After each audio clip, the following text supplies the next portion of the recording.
that some. Yes, pretty high up. Let me move it down some. Sorry, guys. I didn't mean to set y'all's Alexas off. I know I have a tendency to do that. Let me move over the computer for the YouTube folks or people who are going there. So I will tell y'all, anybody who does want to, I am trying to grow my YouTube presence. That's totally up to you if you feel inclined to head over there. Usually it's a lot less people, so I can see questions easier, but that's completely up to you. It's the same name as here, Justin, on TikTok. So the first thing that I want to answer that just somebody asked was, I think was a really good question. And then I'll give y'all. Okay, let me ask about if we thought the Kohberger's parents were being. Why do I hate this freaking? Sorry, I'm trying to get this thing to stabilize.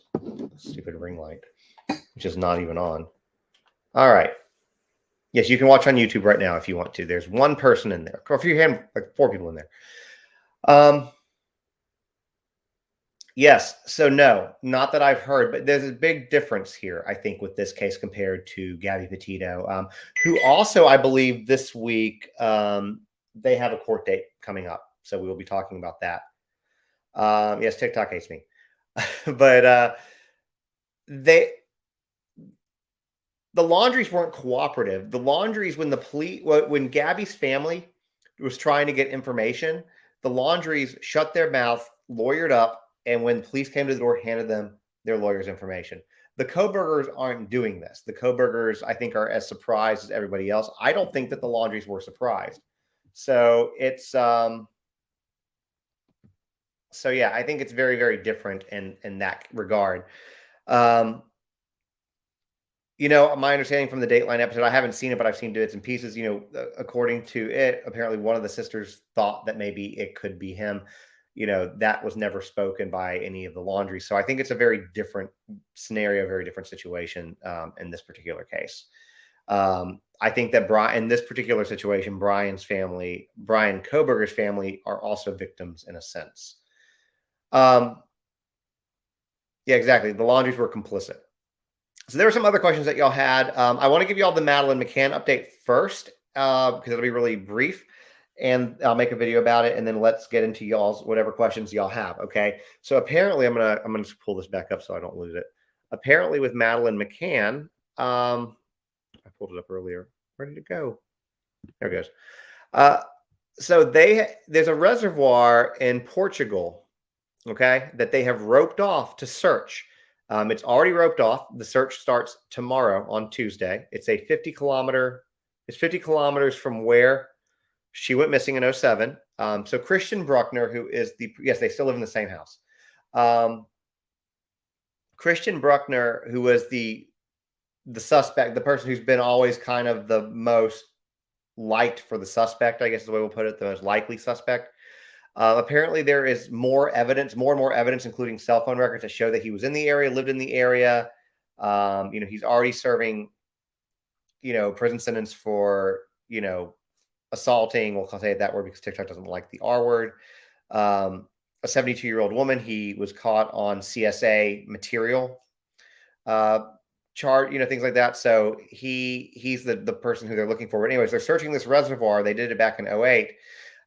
Anyway, so I'm just telling you all that that's kind of big news because I guess they feel like they must have some new information that shows that they might be there. So anyways, that's what I'll say to that. So now let's get into y'all's questions here. Let me get this pulled back up for the YouTube folks. All right, what questions do you want to talk about? I have not, Carrie. You guys fire the questions and we'll talk about it. Hey, Nashville Reels. Look at both of y'all. Do we know if his family attended today's court? Sandy, I don't believe so. I think that if his family had attended court, okay, we'll talk about the plea next. And my birthday was great. Thank you for asking. I don't know if it's a cafe, Nashville Reels, but I'm going to say Vinyl Tap is my favorite place, like as far as bars or cafes or whatever. No, I think that they would have had cameras on his family if he was there. So let's talk about the silent plea thing. Now, I'm going to come back to that Dateline thing in a second. So I, first of all, did not know until today that was an option, that you could just not say a word when asked to plea. Didn't know that, learned that today. Um, Apparently, also, not saying a word gives you an automatic plea of not guilty. So he knew that it was going to be a not guilty plea. Instead of saying anything, though, he just let the judge say it. To me, look, I get that it's probably a tactic, but if he was truly innocent, and then maybe, and I realize that you can still be found guilty if you're innocent. I'm not naive. But if he was truly innocent, I don't think he would be as calculated as he's being with the whole. I feel like it's one of the situations where, similar, speaking of the laundries, where their silence is deafening. Um, have I heard about the Grant Solomon case? Abby, I have been covering the Grant Solomon case. On my podcast, Grant's mom was my guest, and his sister's going to be the next guest.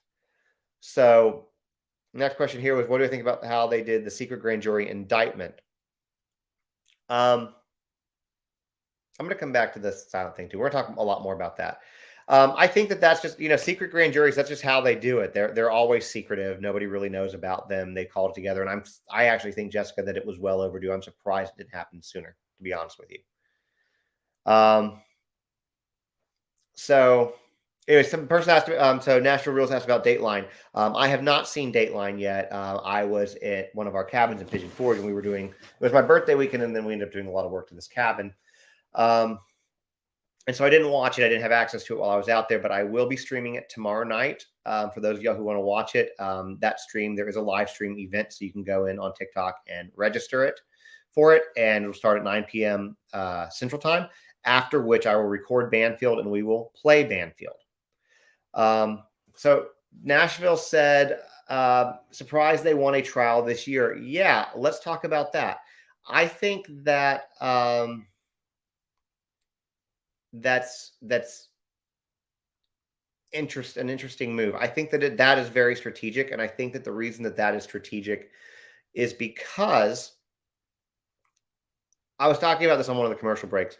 What we know of is that they have 51 terabytes of data. Well, I think October was important for the speedy trial rule or law. I mean, they could request longer, but the defense is requesting, Brian's team is requesting October, but to get through 51 terabytes of data, which is most likely going to be almost all video, and we can chat a little bit more about what might be on that video. That's going to take a lot of people working around the clock to get through all of that stuff. Like to put that in, like 51. So I don't know if a lot of y'all know that JB of WFLA. I look to him a lot like I do Brian Linton. He and I become friends through Gabby Petito and whatever. He was talking earlier today about that much data, and he said that he's been for 5 to 7 years streaming live on News Nation, and that they don't have anywhere near that amount of data, like 51 terabytes. Like they might have, he said, 7.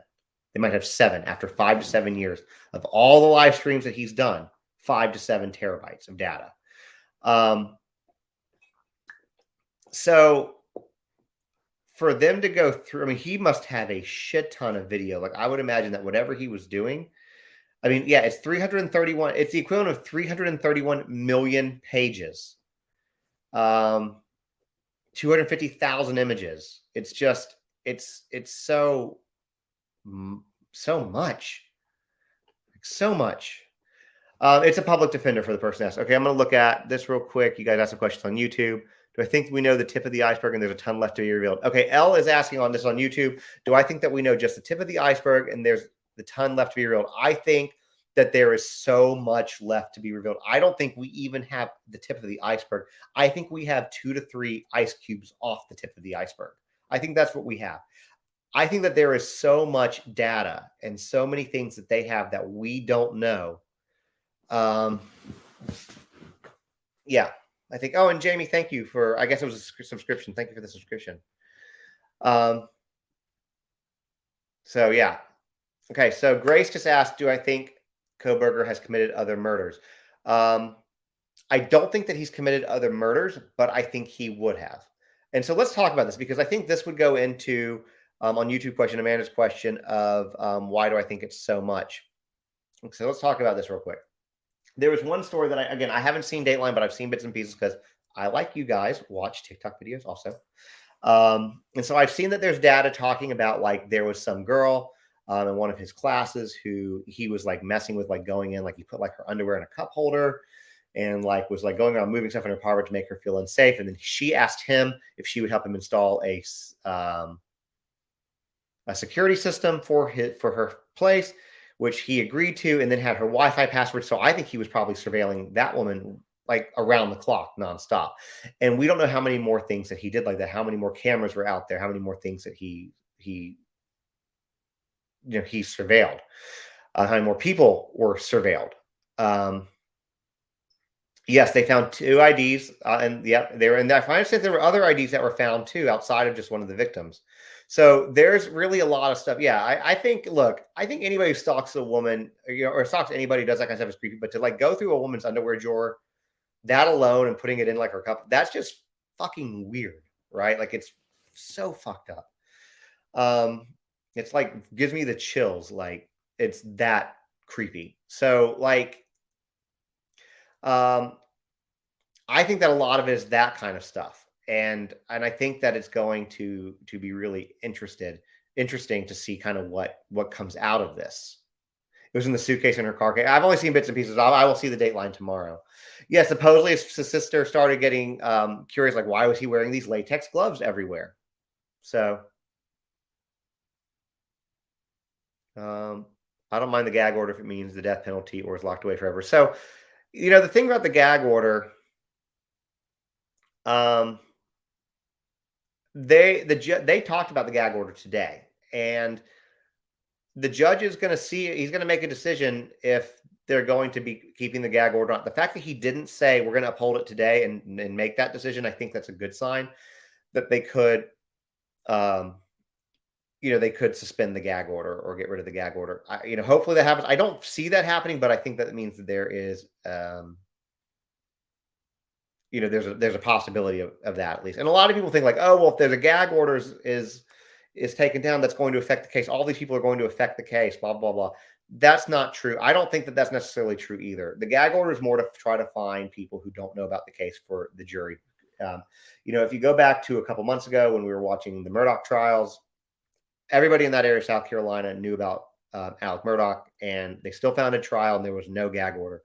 Um, and the thing is, it's not like there's going to be any gotcha moments for the defense in a trial. Like they're not going to come out with something.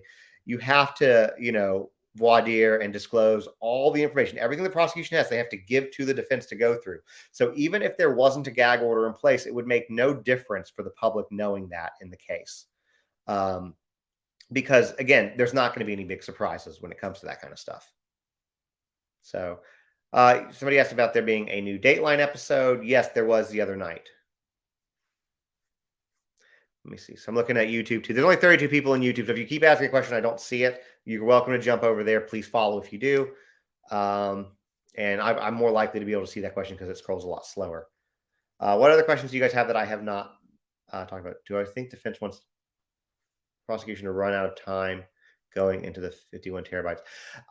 That's a really okay. So Jamie asked, do I think the defense wants the prosecution to run out of time going through the 51 terabytes?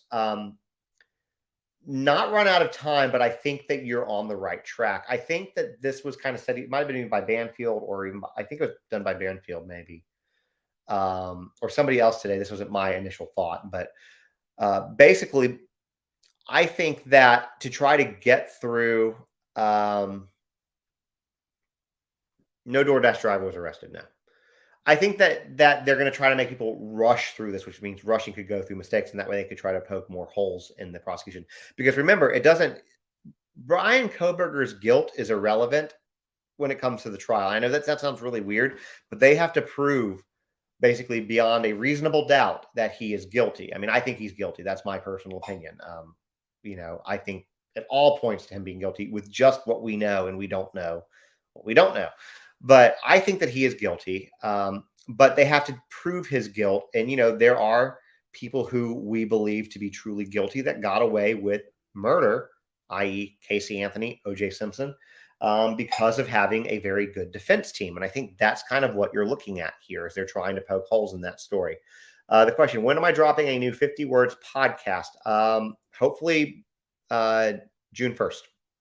That's when I'm planning on it. I need to record it. I'm having trouble getting in touch with the person who I'm going to see her Thursday night though. So I'm gonna make them commit. What's happening on June 9th and June 27th? They're just different hearings, Lars. One, I think I forget what they're for, but they're just hearings. I'm trying to go back and read this. Okay, somebody has to think he'll get the firing squad. Somebody has that here. So let's talk about the firing squad. I know that some of y'all are against the death penalty. I saw that in the comments. I am not against the death penalty. Okay, I am not. So I would like to see him get the death penalty. He took 4 people's lives. Okay, he took 4 people's lives brutally. So Idaho years ago had the firing squad, and then they took it away, and then they brought it back. A lot of people think that they brought it back because of Bryan's case. That's not true. They brought it back because the drugs that are used and to decide the cameras. Thank you, Brandy. Yeah, that's the other part. The drug that's used for execution. There's been supply shortages of it, and so that's why they broke. Because that way, when you have somebody that needs to be executed, and you can't get the drug, they have to go later. So, firing squad is a viable option for anybody coming up on death row. That being said, people sit on death row for decades, sometimes before they're executed. They go through appeals. They go through all sorts of things to try. Bryan Kohberger, if convicted and found guilty and convicted of murder and gets the death penalty, could reasonably sit on death row for 25, 30 years. It's very possible. 20, 25, 30 years. By then, I don't think that there's going to be a shortage of the drug. So, I think that I think that it's got shock value, and it's very. I don't want to use the term sexy when talking about the death penalty, but it's very intriguing, I guess, is what we'll use. Like, oh, he could get death by firing squad. I mean, yeah, that would be great, but I just don't think that it's going to happen. I don't think it's going to happen. Do you not think that might not be what he wants though for the death penalty because he can't do it himself? I think that I don't want to guess what he thinks, Olivia. I think that's a good question. I don't want to guess what he thinks, but I don't know if he could choose. Now, I don't know if he does have the option. Somebody who is more legally minded might be able to answer this than me, that he can, if he has an option between 2 methods of death penalty, if he could choose, and he can choose the death penalty by firing squad, or if he can choose it by, the drugs. I don't know which he would choose if he did. I did talk about the standing silent, Jamie, but I understand how it works. People come in and out. There's new people that come in. So we can always chat about it. Lars, when you give me 15 question marks, I don't know what you're asking.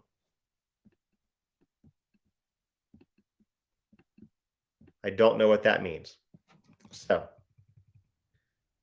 anyways. Let's see, what other questions do we have going on? Well, thank you for the hearts.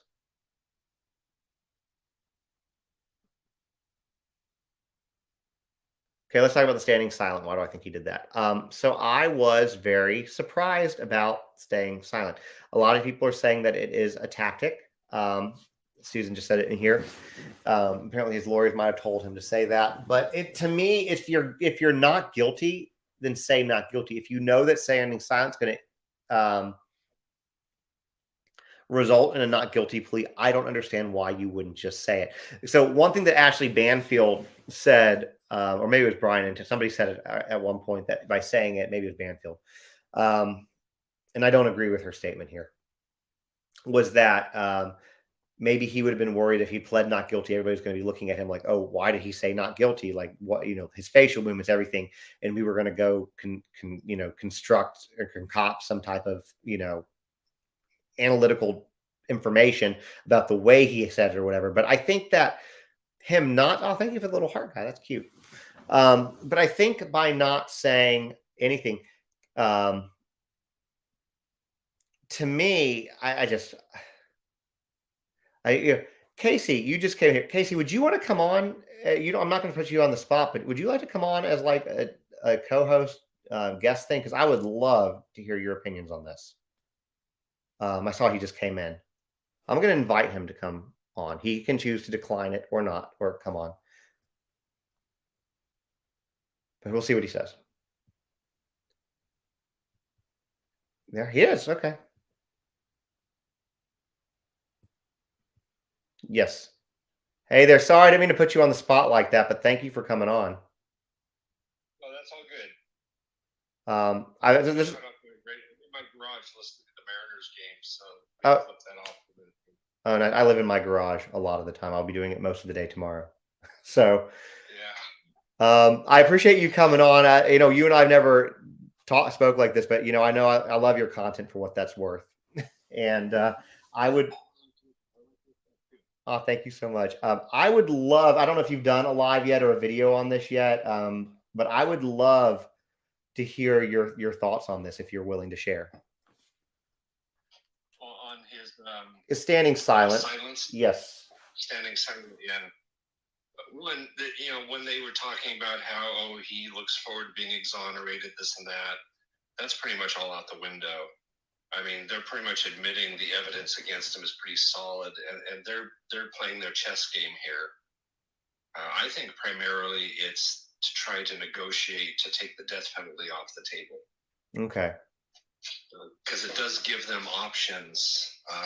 One, to wait to see if the prosecution is going to go for the death penalty or not, and maybe play a mental health angle, because they can't use that in prosecution, but they can use it in sentencing in Idaho. Okay, that makes So, and another thing with the rushing it into October, choosing for the speedy trial, because I bet with some of the DNA stuff they're processing, they need more time than that, the prosecution, for some of that, because there was a lot they were getting from the scene, from all those victims. there was. So I bet this is a negotiation tool to try to take the death penalty off the table. So I didn't even think about the fact of the crime scene data and the DNA. I've been kind of stuck on the 51 terabytes of data that would that I mean that's I keep saying it, it's an almost unfathomable amount of data. Oh yeah, yeah. I mean, it's looking more and more like they've just got. I mean, I'm just speculating here, but we don't know what they have. If they found victim DNA in his car at his apartment, if that animal DNA was from Kaylee's dog, but it's looking like they might have a lot. And so Ann Taylor is just looking at keeping Kohberger alive at this point, playing those cards ahead of time. I think too, and I know I mentioned this when I was in your live, I think last night or the night before, when I was talking about if you look at the cell phone data, and the way that he went home, he didn't take the 15-minute route. He took the scenic route that went through a national park, and back home, and his cell phones were, and if you looked at where the cell phone towers were in those areas, they were very few and far between, and they were so, um, I guess we'll use the word isolated, that there's no way, like if he was in Moscow or he was in Pullman, that those towers would have picked him up. Like there's just no way. And I would almost bet money that the knife is somewhere in that area. Oh, I would bet that too. And they're also, I've been in that area because I was in the Cheney Spokane area for 8 years. And in Pullman, Moscow, there's a lot of towers. So if they get triangulation data on his phone, they can pin his location really precisely. Yeah. But that southern route, they might not be able to. So that could be a little rougher in pinning exactly where his car went when he was out that way. But I would bet the knife is out that way somewhere. Yeah, and that's probably why they won't find it, I guess. Or maybe they are, maybe they didn't. We just don't know. I guess we don't know what we don't know. Yeah, that could be. And the other reason he took the long route is because there's plate readers on the Washington-Idaho border there between Pullman and Idaho. Gotcha. And there aren't further south. So he was avoiding his car getting tagged there. I did not know that. That's new information to me. Yeah. Interesting. That makes sense though. And plus, I think he would need to come, for people like this, typically it's a high, right? I mean, you know more, you analyze this more than me and you're professional in this. So, but I know that's a high. So I would imagine he probably needed to, especially if it was his first time, probably needed the extra time to kind of come down off that so he could be normal, for lack of a better term. It really got me to turn his phone back on before he was back in Pullman. I mean, talk about just a huge mistake. I'm wondering what that was about. I mean, did it accidentally reboot or something and come back on? Or maybe he plugged it in or something to charge, and it just, like, if you plug your iPhone in and it's off, it'll come back on if you plug it in. Yeah, Maybe something like that. He didn't realize it. yeah, because that was a big mistake. Yeah. So, And one thing that we learned from, I think you watched the Murdoch trial too. Yeah, in fact, I know you did, because your analyzations on him were amazing.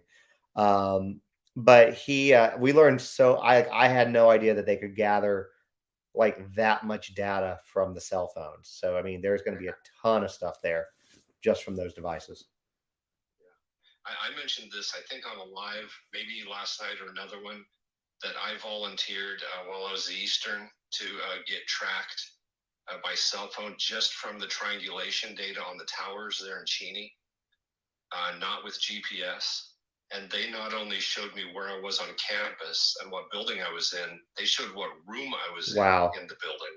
And as I moved through the building, the little dot showing me moved with me through the buildings. They had me nailed on that. So if they get stuff that deep on him, they could place him in the house, if his phone was with him when he went in. Yeah, unless it was off. Or could they still get it if it was off? I don't think they could, right? I don't know. I've been curious why he took his phone with him at all, unless he intended to take pictures. Yeah, frankly, you would almost think that what he would have wanted to do is, like you said, leave his phone at home, maybe even rent a car, take the tag off of it, something very generic like a white Honda Civic. I mean, I guess the Elantra is pretty generic, but not use your own car. And yeah, especially not park it right behind the house. Park it over by, a block over or something. Yeah. And walk through, but not right there in the neighborhood. That's what leads me to think that this was his first time. Oh, absolutely. Yeah. So do you think based on the data that, and I don't know, you might have said this before and I might have just missed it, that this was going to be a first time of more to come, or do you think that this was isolated? I think he was a serial killer in the making. I do too. If he had gotten away with this, he would have eventually picked another target and done it again, because he got the taste for it. And he did, because he didn't stop after the first room. Yeah. Well, the fact that he did 4 in one night for a first, that just seems insane. Yeah. And I won't throw away the idea that Xana or Ethan, saw him, so he had to take him out as witnesses. I wouldn't throw that one off the table. My bet is still, though, that Maddie and Xana were the targets, and he just didn't expect other people to be in the rooms with them. Yeah, I've thought from the beginning that Maddie was probably the primary target, and for the exact reason that you just said, that Kaylee wasn't even supposed to be there. And at night in the dark at 2 a.m, you see 2 blonde girls in bed, and I think that might be the reason why. And I don't mean to sound crass with it, so I'll try to be as delicate as I can. She received more damage because he thought that it was her, or she woke up trying to stop it and he got furious. One of those things. But I think that he was after Maddie first, and the rest of it kind of like what you said. Yeah. And we won't know till the trial whether Xana passed away on the floor, or if the thump that one of the neighboring cameras heard was her body rolling off the bed onto the floor. That's something maybe the forensics people will put together in trial, because they'll have a pretty detailed estimate or guess of the order in which people died, and they would identify whether any of her blood was on the bed also, with Ethan. So yeah, those. It's like the Murdoch trial. There was so much that we never knew before that came out in that trial, like the son's phone. That just blew the lid right off, and we didn't know about that stuff before. No, they get that from the public pretty well hidden, which they're keeping a lot from the public. Somebody asked earlier in this live, do we think that we just got the tip of the iceberg in data? I said, I don't even think we got the tip of the iceberg. I think we got like a couple ice cubes off of it. I think that there's just so much more that we have no concept, because I go back to the first date when they arrested him, and you could see the emotion. I can't remember his name right now. Moscow's chief that was giving the press conference. he not only did he have the emotion that he was trying to fight back, but he didn't say, we think we got the right guy. He was like, we have the guy. He said it with such confidence and conviction that tells me that they have a lot of information. And plus, then also to be able to compel Pennsylvania to go in the way that they went in to arrest him shows that they must have had pretty compelling data to show them, and evidence to show them to be able to execute that warrant. Yeah. I mean, they had the experts there in Pennsylvania. I mean, they just didn't send, a couple local cops in to get him. Oh yeah. They had the pros in there, which is why I never bought into the idea that he asked if anyone else had been arrested, because who would have been around him to hear that? And the very kind of people who would have been around him would have been the ones that would have known not to say anything to anyone, especially so quickly after that. Well, as I'm sure you're well aware, a lot of rumors and speculation with these types of cases fly out there from people trying to get attention. So, and then unfortunately, it spreads like wildfire. I mean, that stuff immediately came out of the groups that wanted to believe that it had to be more than one person that did it. And there's still people that can't believe, how do you take out 4 people, with a knife? And he didn't. He took out 2 at a time, unsuspecting people. Yeah. With a knife. And that is actually frighteningly easy. He could have taken them each out a minute, maybe, in each room, if he really wanted to, and deliver the fatal blows and move on. Yeah, he had the element of surprise on his hand. They, as late as it was, they might have not been fully sober. Also, I mean, that's reasonable. And I understand. I think that Xana was the only one that had defensive wounds, like cuts on her hands. I think, and they say that one of her fingers was almost severed because of it. So I think she at least tried to fight back. Yeah. But yeah, he's not a small guy. He's 6 something. He's pretty. He's lean, but he's muscular. So I think that he can easily overpower most of them, especially when he has surprise on his side. Yeah, and the kind of knife he was using, that's not a lot of strength required, and you can slash fast or stab fast. Yeah, it's a very well-made knife. Yeah, and it wasn't one of the serrated blade versions. It was a smooth blade. I mean, it's designed to go in and out quick. So. Yeah. I mean, I think that's an old, like, World War I design. Yeah, it's been around forever. It mimics. I think actually, yeah, you can tie the bayonet on your and use tie the K-bar on your gun and use it basically as a bayonet. I think that was part of the original design. Yeah, I remember seeing that. So yeah, it's just it's insane. I have to ask you while you're here. I tried to ask in your live the other night because obviously you talk about a lot of the stuff. What is to you the most interesting case that you've looked at or delved into? Oh my God. I get this question a lot, and I'm not really sure which case would be the most interesting. One of the people I find most interesting is Richard Kuklinski, the Iceman.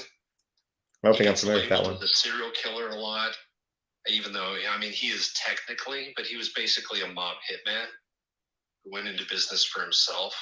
And people also label him a psychopath because of what he did, but he doesn't really fit that. Because in one of the interviews with him in jail, when they ask him about his regrets, he initially says he doesn't have any. But then as soon as he thinks of his family, you see classic male pattern emotional suppression. He was upset that his family found out the kind of things that he did. And through the entire interview, he's showing the teeth grinding, jaw clenching. He's suppressing emotion through a lot of it. He rationalized what he did because it was just part of a job to him. Unlike other serial killers that will hunt people and have some like bloodlust or sexual lust killings, he didn't have any of that. It was just part of his job. And he was able to rationalize it because if you're going to get in trouble with the mob, you kind of deserve it. It's kind of like, if you didn't mess up here and get involved in crime, you wouldn't be in the situation. So he was easily able to rationalize it. Because all you're doing is killing other criminals for the most part. Yeah. I'm sure there were people who, didn't pay their debts probably. I mean, I don't know anything about that case, but I would imagine, when you deal with like loan sharking, that tends to happen as well. But Yeah, that's to me. If you're a gun for hire, then that's not a serial killer. That's just your job. Right, right. Not the best profession, but it was your job. Yeah, and the other one I'm always fascinated with is Tommy Lynn Sells, who was the traveling serial killer. He fits more the sociopath because he was really spontaneous and unorganized. And I actually draw some parallels with him and Kohberger because Sells had been a drug addict and he basically got off drugs by killing people because he said the act of committing the murder gave him the same rush that the drugs had. It's And I'm wondering with Kohberger's history if he was yeah. pursuing the same thing. I've thought that exact same thing because I mean, at a very to be into the type of drugs he was into at that young of an age. I mean, that's heroin at 16 is heavy. Yeah. So that's usually people smoking, weed at most, maybe ecstasy or mushrooms, but getting into heroin is, you know, that's pretty heavy. So yeah, and my wife just commented. I said the exact same thing. Yeah, I think that this was he first used education to kind of cope. He put all of his energy into education and his studies, and then I guess that just wasn't enough. And plus, that was probably coming to an end. Yeah. And so he needed to find something else, and he took all the data and information and education he had and applied it into murder. Yeah. And it doesn't sound like he was adapting well to the PhD level. Yeah. Probably did well up to this point, but he wasn't fitting in well at that level. Yeah, I've kind of gathered that too. I know that he was getting fired. He did get fired from being a TA, right? Or He did, yeah. yeah. I'm trying to go back because it's been a few months since we've talked about this kind of stuff. Yeah. So obviously he wasn't doing well there. That probably made him angry. Probably made him feel like he wasn't. He probably likes feeling like he's the best at what he is. He's the top, rung of this. And when you get fired for something like that, it shows that you're not. So he needed to get that out somewhere else. That's kind of what I kind of agree with you. Or not even kind of, I totally agree with you. I ran into some of that my first year in grad school because some of my cohort there were just 10 of us. And one of them was just hammered the first semester. He did really well, but the problem was all of us were doing really well. And he had always been the smartest one, the top of his class. And all of a sudden he was just average, compared to the rest of the group because all of us had been top where we came from. And now he was with a bunch he hadn't been with before. And he was actually feeling like he was underperforming because he wasn't still at the top, And I wonder how much of that Kohberger might have been feeling as well because he was coming into a pretty high level program. Not to knock DeSales University, but the Wazoo PhD program there is a pretty high level intensive program. So he had never been in anything close to that before. Yeah, and I think that's probably why he chose it because it was high level. And yeah, and I think, I think that, yeah, maybe he started to feel inferior. Yeah. And people like that don't like to feel inferior. Right. And I'm wondering if his professor got on his radar at some point too, because a couple of the students told the story. I mean, several of them mentioned how Kohberger was flunking everyone at the beginning, grading really harshly. There was a point at which the professor allowed the students to debate Kohberger about their grades and in front of the entire class. And to someone like Kohberger, that had to be humiliating and infuriating to be challenged like that, especially with your professor right there listening to the whole thing. And I'm wondering if it tweaked his mind at any point to take out his professor, to target him. I wonder if his phone tracking, when they get all the real detail stuff, if we're going to see maybe he was around that professor's house quite a bit also. Yeah, I'm very interested. He had to have at least had some other targets he considered. I think my understanding is the Dateline episode alludes to that. I haven't seen it yet. I'm watching it tomorrow, but my understanding is the Dateline episode kind of alludes to the fact, like the woman that he was, messing with, I guess, going into her house, breaking into her house. So she asked him to install a security camera, which he had the Wi-Fi info for. So I would imagine he was probably recording her nonstop. So yeah, I would agree that he was probably looking for his next victim, or even when he was searching out his first victim. Yeah, yeah. I haven't watched all that Dateline episode yet. I'm always hesitant of anything where they just say, our sources tell us, but don't, identify a source. There's one part that I really hope is true, and that's the idea that one of his sisters kind of Yeah, turncoated on him. And I love that for multiple reasons. One, it tells us something about the family dynamic prior to this. Because just because he was going to school nearby and had a white Elantra, which turns out to be somewhat common between Wazoo and U of I, that she would think he could do it tells us something about the impression she had of him before. yeah, and I think they mentioned the gloves too. Which, I mean, wearing latex gloves around the house is strange. Seeing your brother clean his car with disinfectant and supposedly bleach, um, Yeah, that's not normal behavior, no matter how you look at it.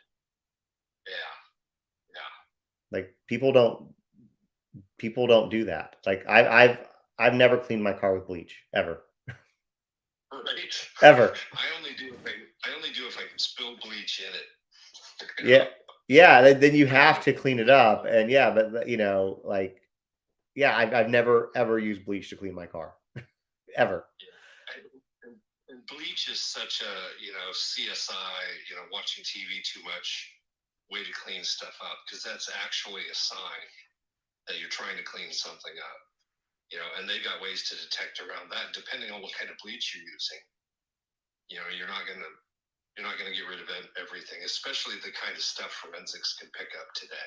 Well, even if you were using, in my opinion, the most caustic of chemicals that would kill everything or hide everything, when you're looking at something like a vehicle, between fibers, the little crevices, I mean, even what's just on your seatbelt, just everything. There's so many, and DNA is microscopic evidence. A lot of this evidence is microscopic. It's impossible to get rid of it unless you take everything out, the carpet, everything out, and replace it. And I early on when we were talking about when this all first kind of came to light, I was telling a story that years ago I've always been into working on cars and messing around with them, restoring them, modding them, whatever the case is. And years ago I had a car and I decided to clean or replace the carpet to go with a different color. And when I pulled up the old carpet, there was still sand, despite no matter how like underneath the carpet that had sifted all the way through to the bottom from a beach from when I used to live in Florida when I would go to the beach. And no matter how much I vacuumed that car, and I vacuumed it quite a bit, I always kept a clean car, that sand was still there. So even if he cleaned it very well, there's still going to be stuff that's going to be there no matter how hard he tried. Yeah, yeah, because they're going to do exactly that. I mean, they probably cut pieces out and they're going deep on it, past the points that he probably would have cleaned. I So I remember, I know that they took, because there was a list of certain parts of the car that they took. I can't remember specifically, but I know that there was like a door panel and like yeah, maybe part of the center console, but they took specific pieces of the car. yeah. The door panel one interested me because it made me think: did they get something initially off that? And that's why they took that. Mm. Did they pick something up there? Yeah. Let me answer a question. Somebody asked if I a couple times if I think about the drug theory. I don't think that this is related to drugs at all. It seems to me that with a lot of these cases, even with Murdoch, as soon as everything comes out, people are like, it's the cartel. It's not the cartel. The cartel's not, this is beneath the cartel to do something like this. So, no, I don't think it's drug related. And if there was any indication of that, the police would have said that right away to settle community down. Yeah. That would have been a great way to point out to them that this is a targeted thing. Yeah. It's like what you were talking about the mafia a few minutes ago. It's the same thing. Mafia is not going to go mess with civilians over something like that. A cartel is not going to come up from Mexico to Idaho to kill some kids. Yeah. They wouldn't, they wouldn't do that because they want to keep as low of a profile as they can. Right. So, and I've heard that rumor quite a bit too, as I'm sure you know. Someone mentioned Eva Bailey here. I'm watching that one because she's on trial just in the town next to me, like 5 miles from my house. Because it's my community where the University of Idaho student died of the overdose. And her and her friend got arrested for supplying with the drugs. So I've been kind of watching that one. I don't think I know that one at all. Yeah, she's the one that people think was the DoorDash driver. Oh, okay. Yeah, and people also think she was friends with the roommate who had moved out the previous spring. And I was doing some digging on some of the stuff they were saying on Reddit, and one of the links they gave to Emma Bailey was the wrong Emma Bailey. It wasn't the Moscow one. It was one who lives in Idaho Falls, clear on the other side of the state. So I think people are just reading names and not looking at which name they're pulling up there. Well, that tends to happen quite a bit too. Yeah, yeah. So yeah. Get out of here so I can make my son his late dinner. Well, thank you for coming on. Well, thanks for coming on. And I will extend this offer if you're interested, because I did start a podcast recently. So if you ever want to talk about one of those ones that you like or a couple of those, please let me know. I would love to have you on it. You're incredibly interesting. So well, thank you. Thank you. I like your stuff here too. Well, thank you. I appreciate that. I was looking on it and I kind of I think I accidentally activated it. I usually just lurk, where I can hear it, but it says tap to, No, what happened to join? No, well, I didn't even get it from you. I sent you the invite. But what happened? Because I think because we're friends, mutuals, it lets me know when you come in. So I'm sorry. I didn't mean to call you out like that. Well, it's all good. It's all good. Well, thank you so much for coming on and spending time. Have a great evening, and we'll hopefully do this again sometime. Well, thank you. You too. All right. Bye. All right. Well, thank you for coming. So, all right. Yeah, no, Casey's amazing. Like his stuff is phenomenal. If you don't follow him, hopefully you do. You go follow him after that. He's great. His cannot give him enough praise. So I've not heard about a secret door theory, but I have a feeling somebody asked about that earlier. Oh, well, that's okay if you didn't know me until just now. That's totally fine. Thank you for coming. I will equate that to Brian Laundrie in the bunker. How do I think his team will portray him in court? I'm sorry about that. Let me answer this question. For those of you on YouTube, that was Casey Little. He is a creator on TikTok. I'm sure he's probably on YouTube as well. He's phenomenal. Definitely follow him. He's like he's a psychologist or psychiatrist. And he's just really very intelligent, very well spoken, very interesting. And if you are into these types of cases, you definitely want to follow him for sure. It's Casey Little. He's a professor. Yeah. Thank you. Professor of psychology. Yeah.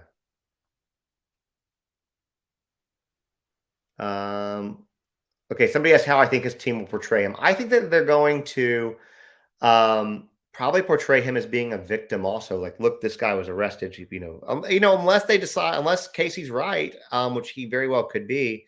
And there's just so much overwhelming data that he has. Killer B Tactical and I are friends as well. Killer B is going to be a guest on my podcast. 100%. He and I have already talked about that, and we kind of already have a topic planned. So I think that's how they're going to, again, unless there's so much overwhelming data that they can't spin it that way. Did he get permanently banned? Because he was permanently banned, then he was back on, and then he wasn't banned. So I'll need to check on that. Where can you find my podcast? So there's only been 2 episodes of it so far. The third one will drop June 2nd or June 1st, sorry, with the third episode. But if it's called 50 Words for Murder, the easiest ways to go to it, if you go to the link in my bio, which is justinontiktok.com. He's still banned. Okay, I'm going to write a letter to TikTok then asking them to unban him. Y'all would encourage anybody who follows Killer B to do the same thing. Go to report an issue and advocate on his behalf. So anyways, unless there's so much overwhelming data. Oh, sorry, I'm getting 80. Podcast first, yes. JustOnTikTok.com, links in my bio. It'll take you to the Spotify or the Apple link, but I am on all majors. I'm on iHeartRadio. I'm on Google. I'm on Amazon. Basically all of them. So yeah. Anyways, but Yeah, I think that they're going to portray him as being a victim of the police, wrongly accused, wrong place, wrong time, depending on what the data has. Um, Thank you. Yeah, say that I think the video I did about verifying me, I think that they squashed that. So it got like very comparatively speaking to other videos I do, it got very few views. Um, that's okay. It may or may not happen eventually. I think I need to be in like more documentaries or something like that. Yes, you're welcome, Misty, for making the ADHD feel normal. I'm incredibly ADHD and and I the thing is I try to read all of my comments and try to answer as many questions as I can. So sometimes I get very distracted. Um, do I think the crime scene was as clean as people speculated? Or do you think it's been hush hush? I don't think it was that clean at all. I don't think that it's well. First of all, the crime scene itself with that amount of blood. I mean, look, not to be graphic, but when you're talking about yes, I'm on Pandora too. Thank you. When you're talking about this amount of death and blood and stabbings and the brutality, you were talking about literally 4 to 5 gallons of blood. Gallons of blood. Okay, so think about like 4 to 5 milk jugs, gallon jugs, and that's how much blood you're talking about. It is impossible to clean that much blood. I think that if you remember the pictures early on, again, I'm sorry, guys, I don't mean to be so graphic. I really don't, but I don't think there's a way around it. Um, yeah, the walls. I'm not talking about the walls leaking. You had so much that it was running down the walls. Do I think that he was wearing protective clothing and chains? I think that he was probably. I would have, if I was guessing, teeny till. He was probably wearing some type of coveralls, maybe a Tyvek suit, which is like what you can use to paint in. You can, you can take it off. You can, burn it. I guess keep everything underneath. But even in that situation, when you're talking about droplets and even micro droplets of blood, it's still going to be able to get through. You know, and he's not going to be able to help but track that in the car. He took it with him. Even if he put it in a plastic bag, like there's nothing that you could do to even if you tried to have the most perfect crime scene, which he obviously did not because he wouldn't have left the sheets behind. Even if you had the most perfect crime scene, Dexter level stuff, you still can't have it 100%. Even if he had made like a full kill room, there would still be something that gets through. And he definitely didn't have that. He didn't have the experience to do that. I believe that it was first time with him. And I think that he tried. I think that he tried with what data he had, which wasn't a lot. Yeah, I heard that they did take pedals off the car as well. I have heard that too. I don't know if he was a runner. He is tall, he is fit, he's lean. So I have no idea if he was a runner or not.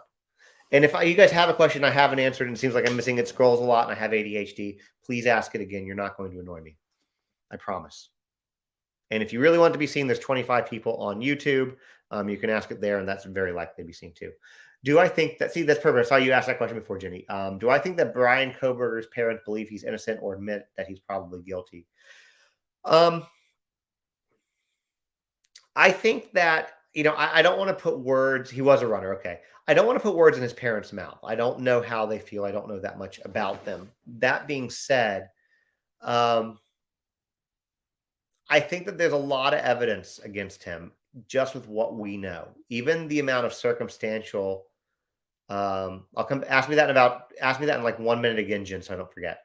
Um with the amount of data that we've been told and we don't know, and his parents probably know more because he's been talking to the lawyer. Um I think that they have to have some suspicion of what's going on.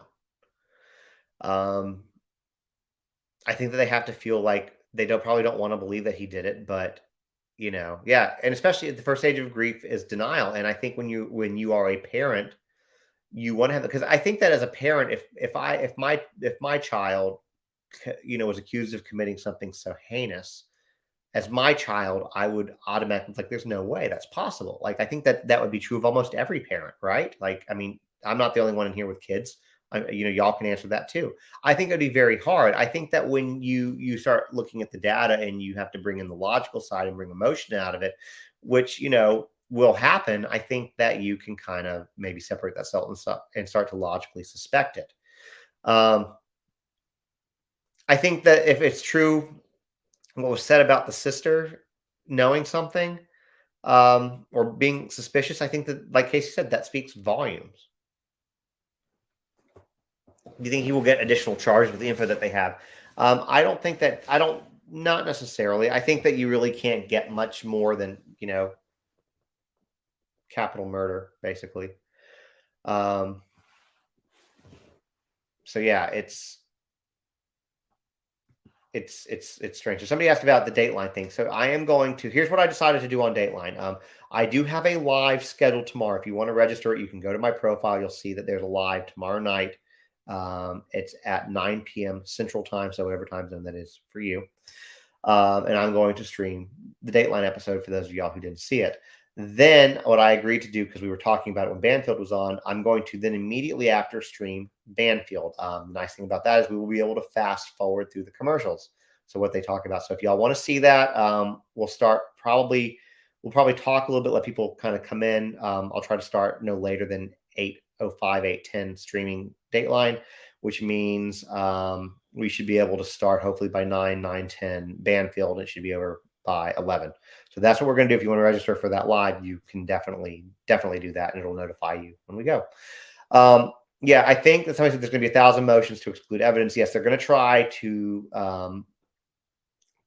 quash as much as they possibly can. Okay, how did he carry the knife out of the house concealed without the sheath?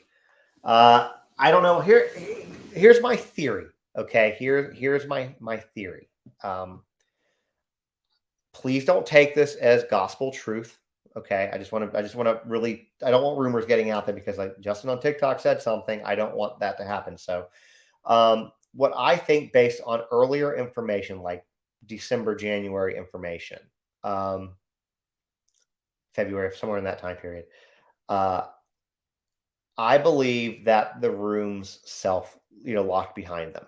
So if he left and he left the sheath, he might not have been able to get back in. Like maybe the doors weren't closed. Maybe the door was open and he closed the door on his way out, or the door shut on his way out, whatever the case was, and he couldn't get back in. That's kind of what I think happened. And I think on top of that too, especially if this was a first kill, he killed a total of 4 people, right? I think that he was probably riding a high, probably some anxiety, some nervousness, some, dopamine rush, and he probably wasn't thinking fully clearly at that point. It's very easy to come back and say in the moments afterwards and in the months afterwards, oh, this is what he could have done, this is what he should have done, this is why did he do this, and analyze it. But I think that when you're talking about a period of not that many, was it like 15 minutes, like not even 8 minutes, 7 minutes, to do everything that he did, adrenaline overload. Yeah, I think that he could have just been carrying it in his hand. It might not have been concealed because it's 2 a.m. Do I think he will take the stand? If I had to put money on it right now, I'm going to say no, because I think that when you look at what he did today and him not even answering a plea of guilty or not guilty, I don't think he'll take the stand. I'm very interested to see what additional evidence comes out through this. He came back that morning, supposedly. That's probably, yeah. I've heard that he supposedly came back that morning as well. I'm looking to see if anybody on YouTube has asked any questions. Yeah,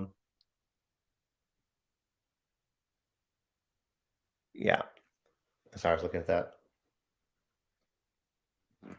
I do want to let me switch gears for just 2 seconds. I promise we'll continue talking about Kohberger. I do want to mention something to y'all. I'm going to pause this on Ashley's question so I cannot forget it. If you all live within the Nashville area, okay, there is going to be on Thursday night, I'll make a video on it at 7 p.m. in Nashville. A vigil for Grant Solomon. His mom, his sister will be there.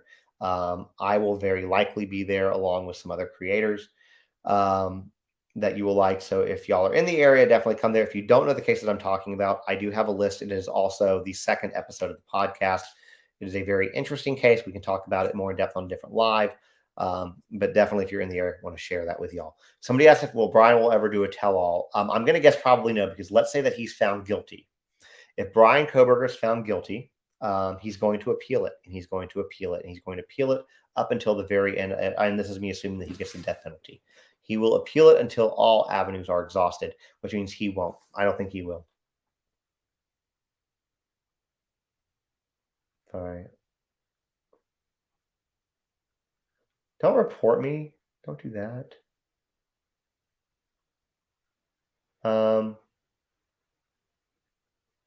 Yeah, somebody said, I think those people who take the stand ramble lose themselves. And somebody said immediately after that, I would have said the same thing about Murdoch. Somebody said, we're going to think Murdoch would, and he rambled and did not help himself. He seemed very insincere. Did they reopen Grant's case? Not yet. We are working on that. That's what we are working on trying to get. We're trying to get the information out there. Gracie is supposed to be his sister is supposed to be the next guest on the episode. She gets her own episode because she is a victim of the same person who Grant was a victim of, which is their father. I think he'll eventually do a tell-all with that professor. Maybe. I mean, if it gets to a point where everything is exhausted, if all appeals are exhausted and there's nothing else he can do, then maybe. No, there's no possible way the truck did. And I also, for those of you who are coming in late, there's also just a real quick side note, an update on the Madeleine McCann case. We'll talk about the trial again in a second, Jen. Apparently in Portugal, starting tomorrow, they have roped off a reservoir that they're going to be searching. So, and then I have some Natalie Holloway updates as well. I really need to give you guys a lot of updates. Is BTK on death row? I don't know, actually. I have no idea. Somebody in here probably knows or can Google it.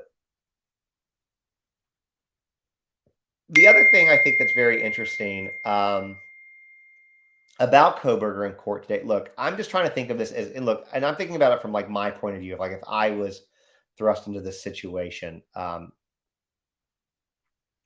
would be declaring my innocence. I wouldn't be sitting quiet. It'd be a resounding not guilty. It would be, I would not be sitting there stoic when talking about, okay, BK is not on death row. Thank you guys. I would be doing everything to try to prove my innocence, and to sit there stoic, sit there emotionless. To me, that's not good signs. Do I honestly feel the trial will really move forward in October? I think that they're going to have to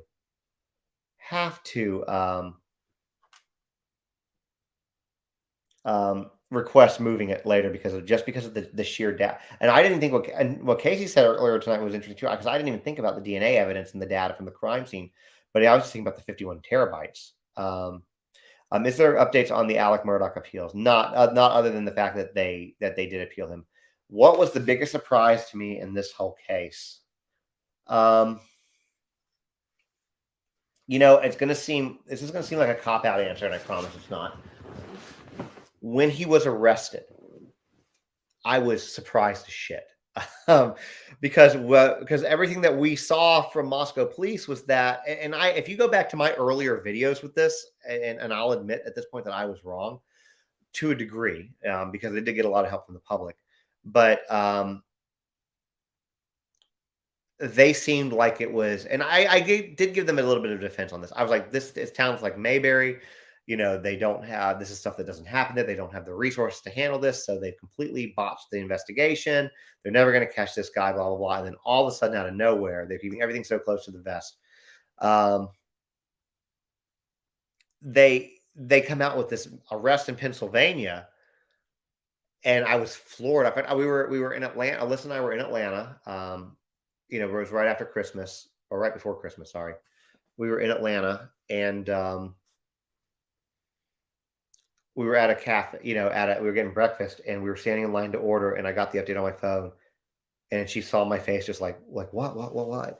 And I'm like, they just caught the Moscow guy. Like, they just arrested him. And I got to leave this line. It was after Christmas. Okay. We were still sitting in line. We were in wherever. It was after Christmas. I can't remember the dates, but she told me, yes, like 12/28. And we were sitting in line, and I was like, here's what I want to eat. I got to go to the car right now. 12:30. Okay. Yeah. So it was right after. We were in Atlanta, though. So I'm glad you guys remember this. I'm bad with dates. But yeah, I was like, oh my God, that to me has been the biggest surprise. I didn't think that they were going to find anybody. I thought that this was going to become a cold case. I truly, truly did.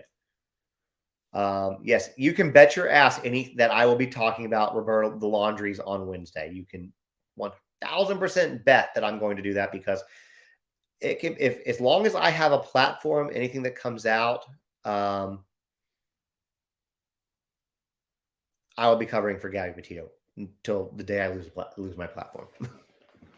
That to me is the most special case. I don't do special, but the most meaningful, impactful case that I've done because that's what got me into doing this whole true crime thing. Anyways, I digress.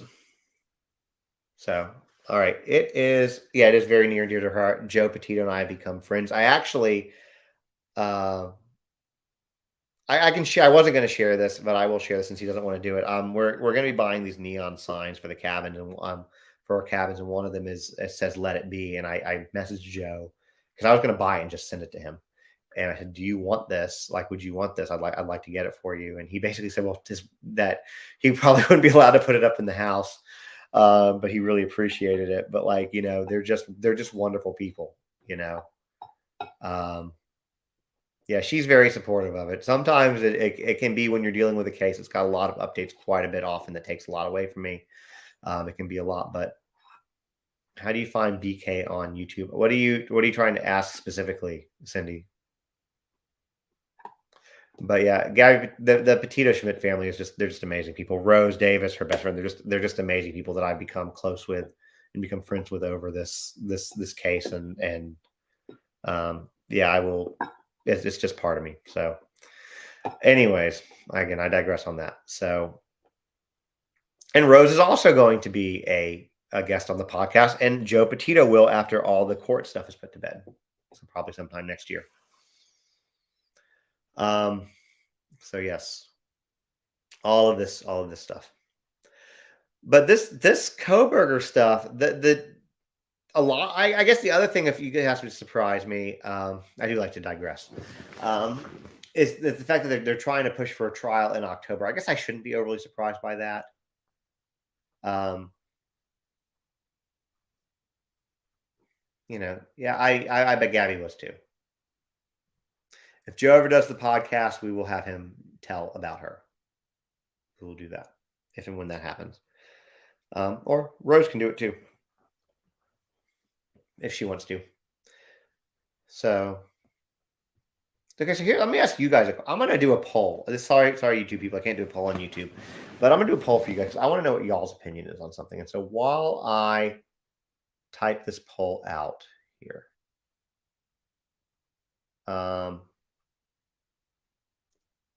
we're not going to do that one. Let's do, sorry. I'm trying to get to this. Okay, so I can't walk and chew gum. We're going to do a poll. Do you think Bryan Kohberger is going to do a plea deal or no? That's what we're going to do. So don't answer yet. I'm going to do a thing.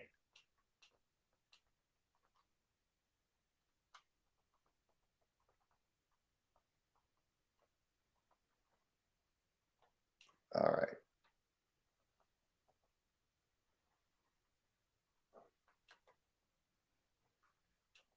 All right. Hold on. Okay. So the question is going to be, do you think Bryan Kohberger is trying to do a plea deal? Starting the poll. Want to see what you guys, it's a 5-minute poll, I guess. I am very interested to know what you guys think on that. So please answer that. Trial will never happen in October. There's no way, as per the experts on the call. Yeah, I agree. I think that they're going to push. They might not get years, but when does the televised case start? Will I be streaming? Well, right now the date set is October 2nd for the start date. I, like many others, do not believe that there will be an October 2nd start date. God, that poll ended really quick. How did it end so quick? It was supposed to be 5 minutes. It was only 30. Okay. I think it started over. I don't know what happened with that. That's weird. Okay, I guess it's going again. Mods, don't touch the poll. I think that it's impossible for that to happen. But yes, to answer your question though, yes, when it's being, Yeah, that's true too. They're gonna the judge is going to determine if it's going to be televised, and with the gag order, probably within the week we will know. But if not, we will know in the afternoons after the trial is over, and you can bet that I will. If we have to do later night streams or we have to do recaps, we will do whatever we have to do. But you can bet your ass that I will be covering it and streaming it once that begins to happen, with all of these cases that are coming on. And the same thing with Natalie Holloway. When Jordan Vandersloot is extradited to the U.S., why doesn't he have bail? Because you're not getting bail for 4 murder. You're not going to be offered bail on 4 murders. You're not. You're 100% a flight risk. There's just no way. I know I did the poll. I cannot speak to the judge doing what they did. I cannot. I don't know. I don't know. Yeah, I owe you guys a Natalie Holloway. The last several days, I look. I'm just going to be very candid with y'all. If you guys have noticed, I have not really done that many videos in the last several days, maybe even a week. This stuff, when you cover this stuff, it weighs a lot on you, and it's very heavy. You're talking about a lot of cases. We're coming off of a lot of gun violence. I was talking about the mass shootings, and there have been more. I just don't have it in me to talk about them right now. Yeah, I think Emily that Vandersloot's a serial killer too. I really do, and I think Bryan Kohberger is one of the making. So I had to step away for a minute, and I know that there have been stories and stuff that have been going on that I should have done videos on that I'm sure that y'all expected or wanted videos from me on. Sometimes I have to take a mental health break when it comes to this kind of stuff. Especially I've been really struggling with the school shootings and stuff since Nashville, and it's just yeah. And then we're getting pretty deep into the Grant Solomon case, and yeah. Anyway, so we just had to take a break, but I am back. I'm good. We're gonna continue on, push on. I said every once in a while I have to do that. I don't know if Holloway's mother dated John Bonet's father or not. I mean, it wouldn't surprise me if it's unfortunate. Like when you have people who are parents of victims in this situation, they are part of a very really shitty club, right? Like the Petito family and Maddie, Xana, Ethan, and Kaylee's family, Natalie Holloway's family, the McCanns, they're all part of the shittiest club you could be part of. And so sometimes, and unfortunately, it's one of those things where, you can't begin to fathom or understand what it's like to go through this. And I hope that nobody ever has to go through this. But I think that in those cases, you can kind of trauma bond with people, so that wouldn't, be surprising. It's like I know that Angie Solomon, we were talking about it, and I was like, look, with all the stuff going on, what you're trying to do, I was like, let me just put you. And I think Ashley Banfield did the same thing for Kaylee's dad. Like, let me put you in touch with Joe Petito. Let's do this because you're part of a group of people that are going through all this stuff, and it's terrible. It's just terrible. So anyway, so to your point, now I don't know if Natalie Holloway's mom dated Jean Bonnet's dad, but it wouldn't surprise me. And especially when you're talking about especially when you're talking about very high profile cases, which is what you're talking about here. Okay, so it is 11:10 my time. I'll do 5 more minutes. And then they did date it for a short time. Okay. And see that wouldn't surprise me because again, you're part of a really bad situation. And I think that you can trauma bond over something that most people can't get it. I think Kohberger wants to experience the entire process start to finish. That's why he was sloppy. Maybe. But I mean, that's a big, I mean, you may very well be right. And I've thought that too. So I'm not like whatever with that. But I think that it's a very risky game to play. What was the poll outcome? Let's look at the poll. Because my ADD made me forget that I did a poll. It is still in progress. Okay, so as it sits right now, 37.5 of you all think that he is looking to do it. Ended 37.5 of y'all, 37.5% of y'all think that he is looking to do a plea deal. 46.25 believe that he's not, and 16.25 are unsure. So that is the plea deal. I was just curious what y'all thought. And everybody who's been following, thank you guys so much for the follows. I truly do appreciate the support. We try to keep it, informative in here and very respectful of everybody and memories of the victims and of each other. So thank you guys. I appreciate it. We had quadruple Thomas Bryant 3 in our town, and a couple of survivors got married. Yeah, that doesn't surprise me. What do I think? I don't think he's going. I don't think he'll take a plea deal. I think that maybe that the fact that they might be looking at it as a future option. I think that that's reasonable, but I don't think that he's going to take a plea deal. I think that he's going to stick to I'm innocent. 37 and a half. That was the people who think he's going to take a plea deal. I think they're going to see what evidence they have. Well, so most of that should have already been disclosed to the defense at this point. Jovan's dad lived in Michigan and was spotted kissing now with mom. Okay, cool. Yeah, I don't know. That's we'll find out, right? I don't think it's going to happen October 2nd, guys. I just don't see how it can. I think the prosecution is going to have to ask for more time. I'm actually shocked because earlier today,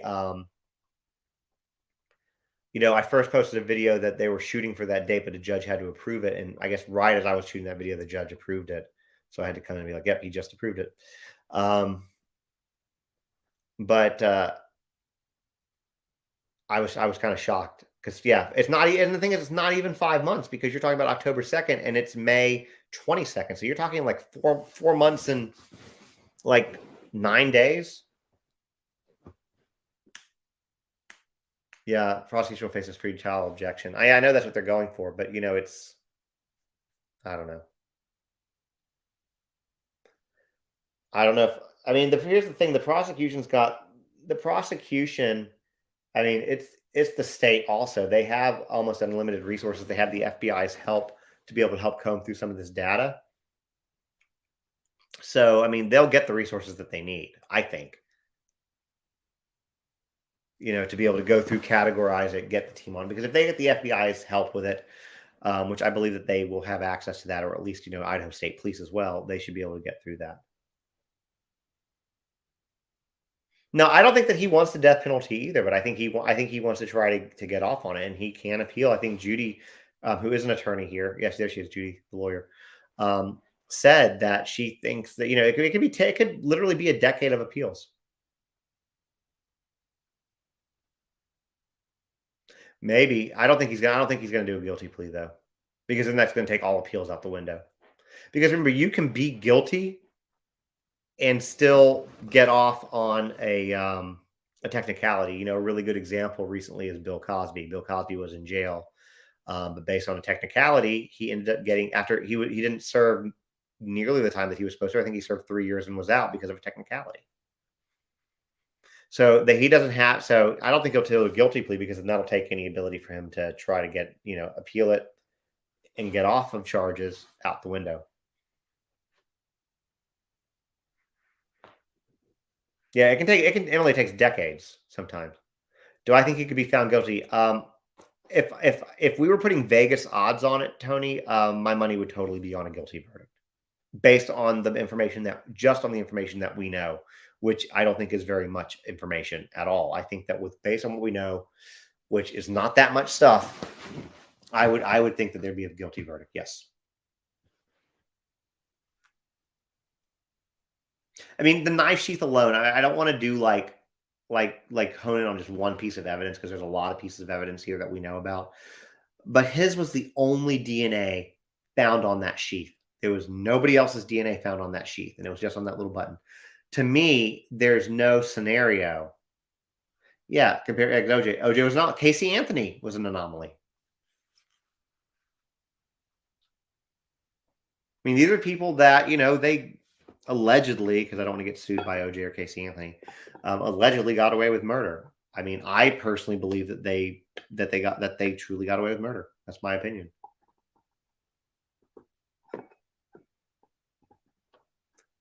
I hope they ask for the death penalty ×4. I would think the defense would be scrambling. Yeah, I think they're both going to be scrambling. How do I think he found the victims? That's a really good question. So again, pure speculation.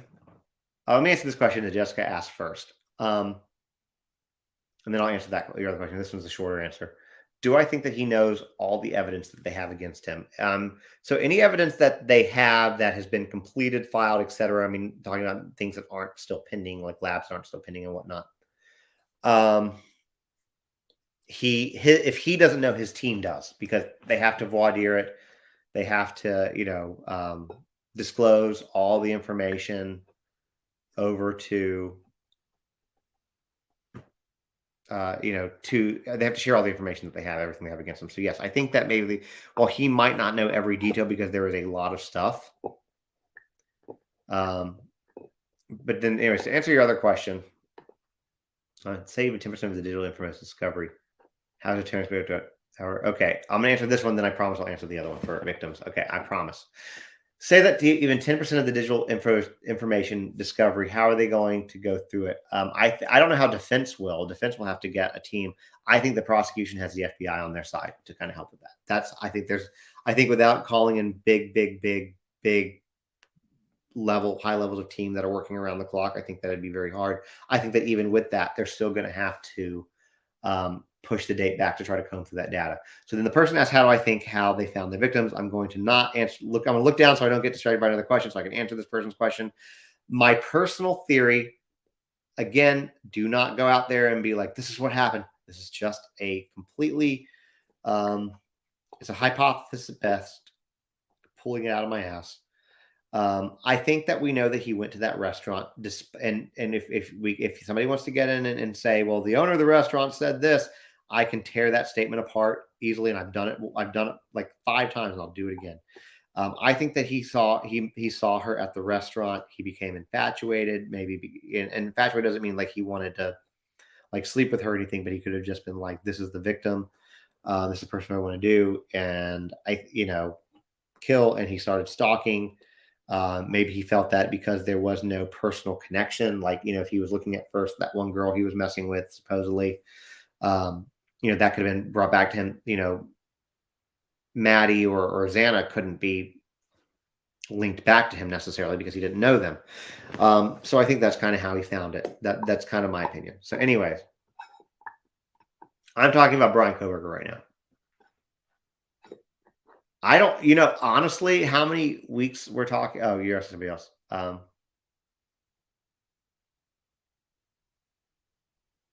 Okay. Anyways. So yeah, I don't know. That's my working theory. But we are going to do Dateline tomorrow. So yeah, let me give you guys, for those of y'all who are just coming in, a quick recap. Yes, there is a petition on Grant's case. The other thing, if people, well, I'll say that at the end of the housekeeping item. Okay, so a couple things for y'all. So what do I think he did with the knife? I think the knife is out in that national park, the long route that he took home.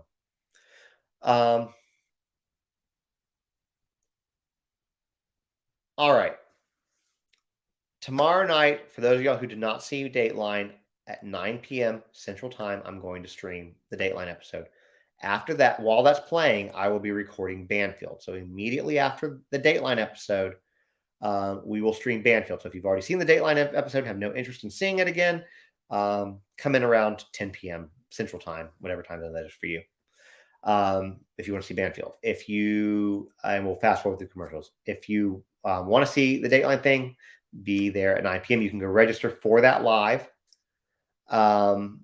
And then it will notify you when I come on, and then we can chat about it a little bit after that. So that's what we're going to do tomorrow. I will also get you guys updates tomorrow on Natalie Holloway, Madeleine McCann, Grant Solomon. I'll get you guys updates on those tomorrow. Okay. If you don't follow already and you enjoy this, please consider hitting the follow button. Support is always appreciated. I just answered the victim question.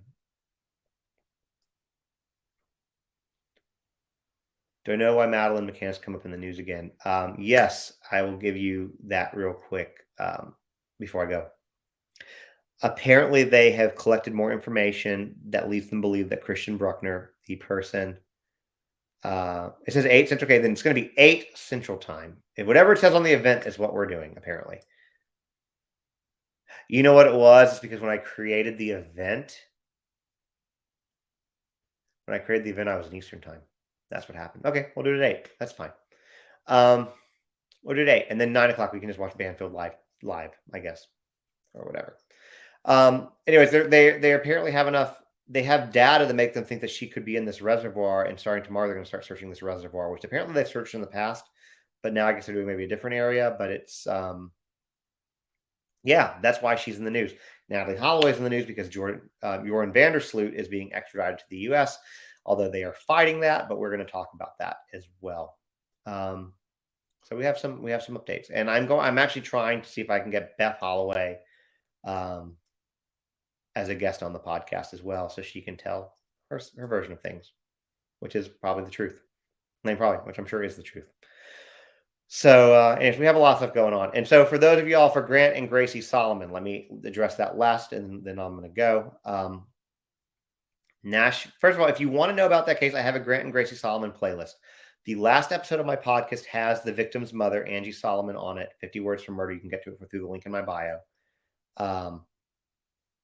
You can get to it from there and learn about the case. This is a very interesting case. It's in Nashville, where I live, and it needs to be reopened. It was a massive cover-up.